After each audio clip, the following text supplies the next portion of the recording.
በቤተሰቡ አባላት ላይ የደረሰው አሳዛኝ ክስተት እጅግ አስደንጋጭ ሆኗል። ከየዋሉበት ስፍራ ተሰብስበው ከመኖሪያ ቤታቸው የተገኙት የቤተሰብ አባላት እንደ ወትሮ ከማዕድ ተሰብስበው እራታቸውን ቢመገቡም የእራቱ መጨረሻ ግን አላማረም።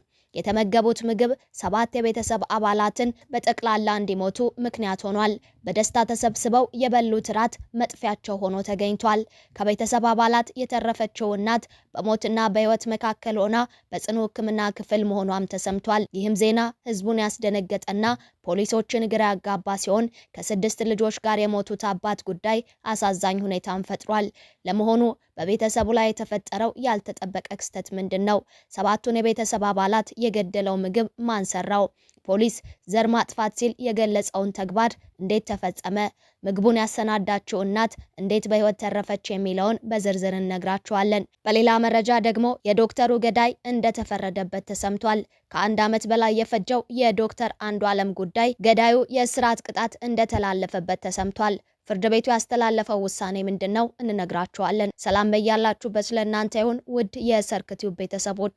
ሰርክቲዩብ ወቅታዊ መረጃዎችን ወደ እናንተ የሚያደርስ ቻናል ነው። በዛሬው መሰናዶ አያድርስ ያስባለውን የአንድ ቤተሰብ አባላት በተመረዘ ምግብ መሞታቸውን የተሰማውን መረጃ ዝርዝር ሁኔታዎችን ወደ እናንተ እናደርሳለን። እናንተም ቻናሉን ሰብስክራይብ በማድረግ ቤተሰብ እየሆናችሁ ቪዲዮን ላይክ እና ሼር በማድረግ እስከ መሰናዶ ፍጻሜ አብራችሁን ቆዩ። የተመረዘ ምግብ በልተው ከታመሙ 8 የአንድ ቤተሰብ አባላት ውስጥ የ7ቱ ህይወት ማለፉ ተሰምቷል። በማዕከላዊ ኢትዮጵያ ክልል ምስራቅ ጉራጌ ዞን መስቃን ወረዳ እራት በአብሮነት ተመግበው በጠና ከታመሙ 8 የአንድ ቤተሰብ አባላት ውስጥ አባወራው ከ6 ልጆቹ ጋር 7 የአንድ ቤተሰብ አባላት ህይወታቸው ማለፉን ፖሊስ ገልጿል። የክልሉ ፖሊስ የወንጀል መረጃ ኢንተለጀንስ ዳይሬክተር ተወካይ ምክትል ኮማንደር ያለው ተመስገን እንደገለጹት በወረዳው መሰረተ ወገራም ቀበሌ ዳሾ ቶቆ ተብሎ በሚጠራው መንደር ህዳር 6 ቀን 2018 ዓ.ም ምሽት 1 ሰዓት 8ቱ የቤተሰብ አባላት አብረው እራት ከተመገቡ በኋላ በድንገት መታመማቸውን ተናግረዋል። እራት በአብሮነት እንደተመገቡ ብዙም ሳይቆዩ ከፍተኛ ለሆነ ህመም መዳረጋቸውን መረጃ የደረሳቸው የአካባቢው ነዋሪዎችም የተጎጂዎቹን ህይወት ለማትረፍ ተረባርበው ወደ ሆስፒታል ማድረሳቸውን የተናገሩት ቢሆኑም ከተጎዱት የቤተሰቡ አባላት የ5 ዓመቱ መንግስቱ ኃይሌ፣ የ7 ዓመቱ መክብብ ኃይሌና የ17 ዓመቱ ተክሉ ኃይሌ የተባሉ 3 ወንድማማቾች በዕለቱ ሆስፒታል እንደደረሱ ህይወታቸውን ማለፉን የተገለጸው።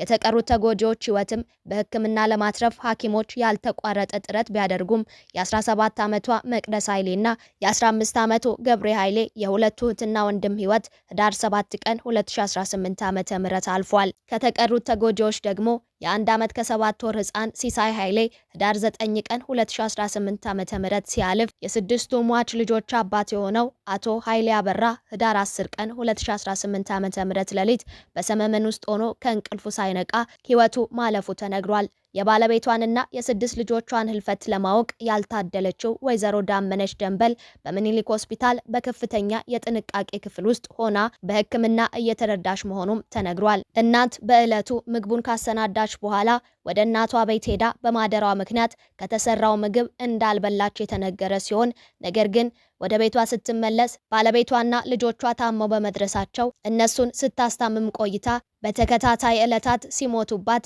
ድንጋጤውንና ሐዘኑን መቋቋም አቅቷት ራሷን በመሳቷ በጽኑ የህክምና ክፍል ውስጥ የህክምና እርዳታ እየተደረገላት እንደሆነ ተነግሯል። ፖሊስ ተጎጂዎች የተመገቡት ምግብ የተመረዘው በማንና እንዴት ነው የሚለውን እውነታ ለማረጋገጥና የተፈጸመውን ድርጊት አጣርቶ እውነታውን ለማረጋገጥ ከምስራቅ ጉራጌ ዞንና ከመስቃን ወረዳ የተወጣጣ የምርመራ አጣሪ ግብረ ኃይል አዋቅሮ ምርመራ የማጣራቱን ስራ መጀመሩን የተናገሩት ኮማንደር ያለው ተመስገን የምርመራ ግብረ ኃይሉ በድርጊቱ የሌሎች እጅ ሊኖር ይችላል በሚል ጥርጣሬ 10 ሰዎችን በቁጥጥር ስር አውሎ ምርመራ እያጣራ መሆኑንም ገልጸዋል። ተጎጂዎች በዳግማዊ ምኒልክ ሆስፒታል ህክምና ተከታትለዋል ያለው ፖሊስ የሟቾች የአስክሬን ምርመራ ውጤት እየተጠበቀ መሆኑንና ስለ ጉዳዩ የተሻለ ምንጭ ሊሰጥ የሚችል መረጃ ሊገኝ እንደሚችልም እንደሚገመት ተናግረዋል። የልጆቹ እናት በህይወት ከተረፉ የምግቡ መመረዝ በምን አይነት ሁኔታ እንደተከሰተ ለማወቅ የሚረዳ መረጃ ፖሊስ እንደሚያገኝ አስታውቋል።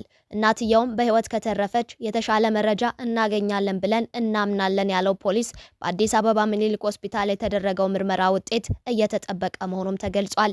ምንድነው የተመገቡት፣ በምን ምግብ ነው የተመረዙት የሚለውን በተመለከተም ሆስፒታሉ የምርመራውን ውጤት ለፖሊስ ሲያጋራ የሚታወቅ እንደሚሆንም ፖሊስ አክሎ ገልጿል። ውድ የሰርክ ቲዩብ ቤተሰቦች በዚህ የሰማውን ሰው ሁሉ እግዚኦ ያስባለ አስደንጋጭ ክስተት የአንድ ቤተሰብ አባላት የሆኑ ሰዎች ህይወታቸው በማለፉ የተሰማንን ጥልቅ ሐዘን እየገለጽን በሕክምና እርዳታ ላይ ለሚገኙ እናትም ፈጣሪ ይምራቸው ዘንድ እየተመኘን ወደ ሌላኛው መረጃችን እናመራለን። ዶክተር አንዱዓለም ዳኜ ላይ የግድያ ወንጀል የፈጸመው ግለሰብ በ25 ዓመት ጽኑ እስራት ተቀጥቷል። ተከሳሽ እሱ ባለው ነበረ የተባለው ግለሰብ ጥር 24 ቀን 2017 ዓ.ም ከምሽቱ በግምት ከ1 እስከ 2 በሆነ ሰዓት ባህር ዳር ከተማ ሰባታሚት ቀበሌ ልዩ ስሙ ቆሼ ተብሎ በሚጠራው ስፍራ የጦር መሳሪያ ይዞ ከሌሎች ግብረ አበሮቹ ጋር በመሆን በሰዓቱ ከባህር ዳር ከተማ ወደ ጥበበ ግዮን ስፔሻላይዝድ ሆስፒታል ሲሄድ የነበረውን ዶክተር አንዱዓለም ዳኜ የያዘውን ንብረት ለመውሰድ እንዲያመቻቸው በማሰብ ያሽከረክር የነበረውን መኪና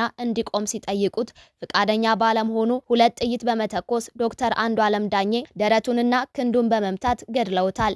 ስለሆነም ተከሳሹ እሱ ባለው ነበረ በፈጸመው ከባድ ውንብድና ወንጀል ክስ ወይም በአማራጭ የመግደል ወንጀል ፈጽሟል የሚል የመጀመሪያ ክስ ተከሷል። በተመሳሳይ ጊዜና ቦታ ላይ ወደ ጥበበ ግዮን ስፔሻላይዝድ ሆስፒታል ሲሄድ የነበረው ዶክተር በረከት አማረ ላይ 2 ጥይት በመተኮስ የመኪናውን ቦዲ በመምታት ተበዳዩን የሳተው በመሆኑ በፈጸመው ከባድ የሆነ የሰው መግደል ሙከራ ወንጀልም የሚል ሁለተኛ ክስም ተከሷል። እንዲሁም በሶስተኛ ክስ የሙስና ወንጀሎችን ለመደንገግ የወጣውን አዋጅ ቁጥር 881/2007 አንቀጽ 23/3 ላይ የተመለከተውን ተላልፎ ሐሰተኛ የቀበሌ መታወቂያ ሰነዶችን መገልገል ወንጀል ፈጽሟል በሚል በሰሜን ጎጃም ዞን ፍትህ መምሪያ ክሶች ቀርበውበታል።